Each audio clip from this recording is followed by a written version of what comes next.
Je m'adresse à la caméra. Ouais.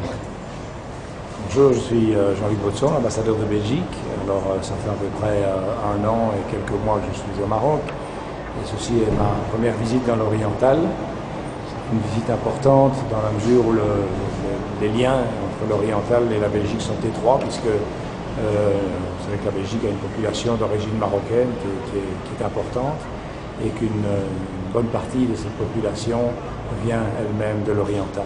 Donc j'ai rencontré pratiquement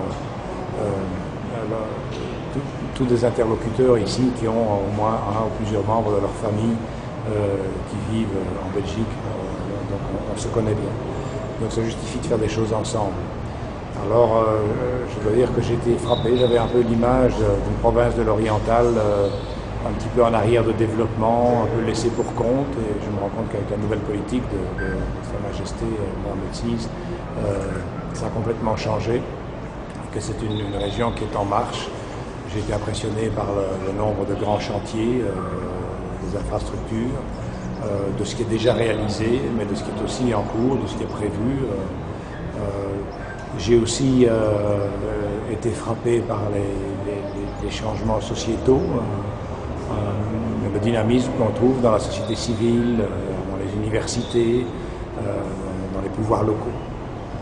Alors la Belgique a déjà certains pouvoirs, certaines coopérations dans la région. Nous avons une coopération indirecte, notamment plusieurs villes de Belgique en coopération avec plusieurs différentes villes de l'Oriental, où on échange des compétences, des expériences. Nous avons aussi une coopération avec l'université Mohamed Ier qui couvre de nombreuses facettes et c'est en tous les domaines et qui, je crois, se déroule à la satisfaction de tous. Nous soutenons aussi certaines initiatives de la société civile comme l'association Ain Ghazel qui lutte pour la mise en œuvre de la nouvelle loi du code de la Boudawana et pour un meilleur respect du statut de la femme. Je sais que dans une société peut-être plus traditionnelle comme celle de l'Oriental, ça demande des efforts, mais nous les appuyons. Voilà. Financièrement? Nous appuyons financièrement, bien sûr, oui. Et moralement aussi, mais quand je parle d'appui, il s'agit en général d'appui financier.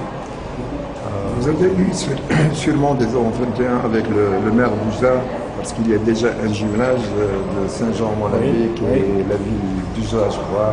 Oui. Alors, on aimerait bien avoir vos impressions sur cette coopération entre les deux villes. Alors j'ai effectivement pu parler avec monsieur le maire de la coopération avec la ville de Molenbeek. La partie belge est très demandeur d'une coopération plus intense. Monsieur le maire m'a fait savoir que lui aussi était intéressé et il voulait surtout des projets très concrets, des choses qui soient visibles, donc que ça ne se limite pas, comme on dit, au folklore, mais que ça puisse prendre la forme de construction de certains ouvrages et qu'il y ait une réciprocité, donc que les Belges puissent faire quelque chose à Oujda, mais que la ville d'Oujda puisse aussi faire quelque chose à Molenbeek. Et à propos de l'enseignement supérieur, la coopération CID, oui. Vous avez eu certainement des entretiens avec Monsieur le Président de l'Université Mohamed Ier. Qu'en est-il exactement de cette coopération et des perspectives d'avenir?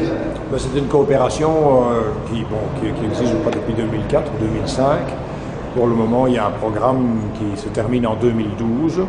Donc elle est assurée jusqu'en 2012 et comme se déroule à la plus grande satisfaction des parties, il n'est pas du tout à exclure qu'elle soit prolongée, qu'elle soit renouvelée par un programme subséquent. Mais elle couvre de nombreuses facettes, je n'ai presque pas, puisque ça prendrait des heures d'en parler ici.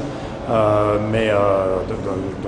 c'est dans la création de différents centres sur des axes, que ce soit dans le domaine de l'agriculture, de la santé, linguistique, interculturelle et même de la bonne gouvernance au sein de l'université. Donc ce sont tous des chantiers qui se déroulent actuellement à la satisfaction des deux parties. En somme, en marge de votre visite dans la région, on peut conclure que l'ambassade de Belgique est satisfaite de la coopération directe et de la coopération décentralisée entre la Belgique et le Maroc, et plus particulièrement avec la région de l'Oriental, qui, comme vous l'avez dit, se positionne en véritable pôle économique grâce à cette sollicitude infinie de Sa Majesté le Roi. Effectivement, on est satisfait de la coopération indirecte avec les universités, les associations, les communes. En ce qui concerne la coopération directe, nous n'en avions pas jusqu'à présent. C'est un peu une anomalie. Et donc notre ministre de la Coopération a décidé d'entamer ici un projet. Nous sommes en train d'analyser avec le ministère marocain de l'Agriculture un très grand projet de 5-6 000 hectares d'une filière de l'amandier, la plantation d'amandier. C'est quelque chose qui devrait prendre forme très bientôt. Alors sur la satisfaction ou pas, je vous en dirai plus lorsque le projet aura pris corps. Merci monsieur. Je vous en